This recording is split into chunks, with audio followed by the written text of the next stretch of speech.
माँ को मरे 3 दिन हो चुके हैं, लेकिन छोटी लड़की अब भी सोचती है माँ सो रही है और आराम चाहिए। पानी लाकर माँ के पैर धोती है, पास बैठ कहानियाँ सुनाती है। माँ के ठंडे शरीर को महसूस कर सट कर बैठ जाती है, उसे गर्म रखने की कोशिश करती है।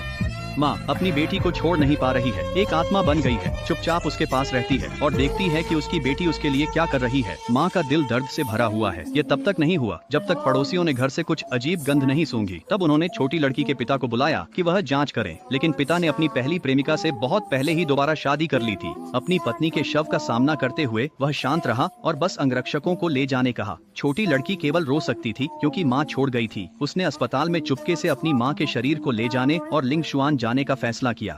वहाँ अमर लोग रहते हैं और वह मानती थी वे उसकी माँ को बचा सकते हैं। छोटी लड़की ने अपनी माँ को एक गाड़ी पर खींचा। वह घुटनों के बल बैठ प्रार्थना करती, उम्मीद करती कि उसकी माँ जाग जाएगी। उसका माथा खून से लथपथ हो गया था। वह कभी नहीं रुकी, हालांकि उसका शरीर अब और सहन नहीं कर सका और अंततः वह 104 डिग्री की गर्मी में बेहोश हो गई। जब वह फिर से जागी तो उसने खुद को अस्पताल के बिस्तर पर लेटे हुए पाया। उसके पिता और सौतेली माँ उसके पास खड़े थे। इसके बाद छोटी लड़की को घर ले जाया गया पिता के सामने।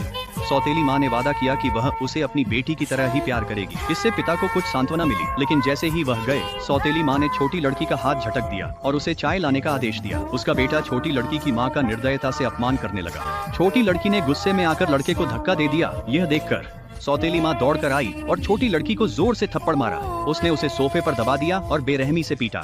छोटी लड़की की माँ, जो अब एक आत्मा थी, किनारे से देख रही थी, लेकिन वह मदद करने में असमर्थ थी। उस दिन से छोटी लड़की के साथ नौकरानी जैसा व्यवहार किया जाने लगा। फर्श साफ करने के लिए जमीन पर घुटनों के बल बैठी लड़का पास में खड़ा होकर अकड़ रहा था। दादी ने भी उनके व्यवहार को प्रोत्साहित किया। जब पोते ने कहा कि उसे डार्ट बोर्ड चाहिए, तो दादी ने छोटी लड़की को खींच लिया, उसे लिविंग रूम के बीच में खड़ा कर दिया। उसके सिर पर एक सेब रखकर लड़के ने अपनी आंखों पर पट्टी बांध ली और उस पर जोर से डांट फेंके। छोटी लड़की डरी हुई थी, लेकिन हिलने की हिम्मत नहीं कर सकी। जब लड़का पहले प्रयास से संतुष्ट नहीं हुआ तो उसने फिर से कोशिश करने के लिए मुट्ठी भर डार्ट्स उठा ली। उसी समय पिता घर आए और जो हो रहा था उसे देखकर वह गुस्से में आ गए और सौतेली माँ से पूछा कि उसने ऐसा कैसे होने दिया। लेकिन सौतेली माँ ने दोष को टाल दिया, यह दावा करते हुए कि दोनों बच्चों के लिए इस तरह से खेलना सामान्य था, और जोर देकर कहा कि छोटी लड़की ने स्वयं इस खेल में भाग लेने की इच्छा जताई थी। पिता ने छोटी लड़की की सफाई को नजरअंदाज कर दिया, यह मानते हुए कि वह झूठ बोल रही थी। छोटी लड़की निराशा से भर गई।